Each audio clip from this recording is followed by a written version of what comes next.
Hello, Betty Croswick here. I know everybody is suffering under the uh, shelter in place directives and having our actions restricted and our habits interrupted. Mine centers around not being able to walk in the places I'm used to walking.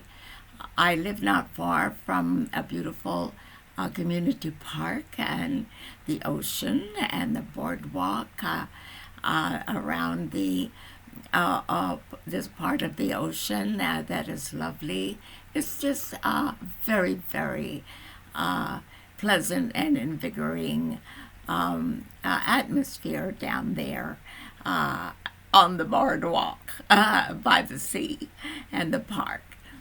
But I don't go there anymore because number one, I have promised not to because of people who are concerned about me, and so I make these promises and I will keep them. But the way I keep them, because the pull for me to this park and the ocean is so strong that if I don't go down there for certainly the time, I start feeling very grumpy, and I just want to go down there and smell the ocean and see all the birds and the seabirds and the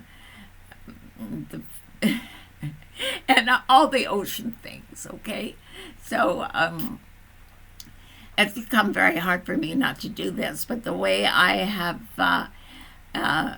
been able to manage after the health directives, and my daughters got very worried about the situation, and I made these promises. No, I wouldn't go down there anymore, but I knew at the time that I made the promises that the only way I'm going to keep this is if I never go down that road that leads into the park and down to the water, because it's like I don't know, opium or something. I just really need to be there for a while, and so I avoid the road that leads down to that situation where the trees and the water and the boardwalk all make a perfect trio for my mental health. So, but the way I've done that is to avoid that road, which always takes me back to this young woman when I was in prison. Yes, I was in prison for actually over 3 years altogether, doing time for different environmental logging issues. Anyway, this one time I was in this unit that was called the Open Living Unit. It was like where trustees were being housed who had some outside work or went to school part-time or did these things. So there was an open road from part of our exercise yard to that road to freedom, the Freedom Road, as it was called. And there was this new girl. She was not very happy with the situation. She was young. It was her first incarceration, and so we were playing softball, and the batter up hit a home run where the ball landed over by the side of the Freedom Road. Now the outfielder, the new girl, she ran over there and got the ball.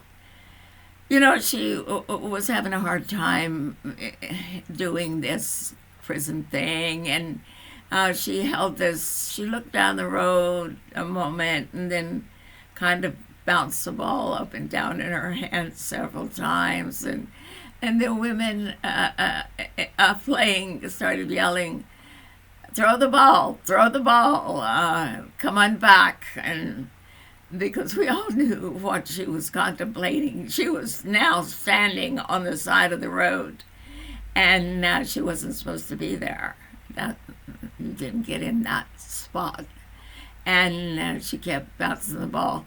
And I think some of the younger ones were kind of urging her on, saying, "Go for it, girl." Go for it, girl. They were what? They didn't know what they were doing, or just that she was standing there wanting to go. But the older, wiser heads knew that this was not a good thing, and they said, come back, come play ball, throw the ball, come play ball. But the girl did throw the ball. But then she didn't come back. She just turned and bolted down that road to freedom, she thought. Now, she did have 3 days of freedom before they caught her and brought her back. And now things would be more difficult for her. But this was a decision that she made.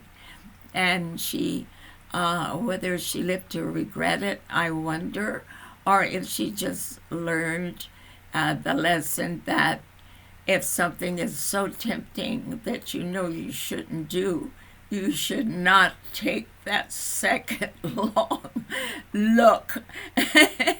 So that's why I don't go down this road that leads me down to the water and to the park, because I'm still serving time here with everybody else. We're all serving time here under this coronavirus nightmare until it's finished, and we will do that. We will serve our time. We were all in this together, whether we will or nil, and we can do it. And when it's over, we'll look back and say, how the living hell did we do that?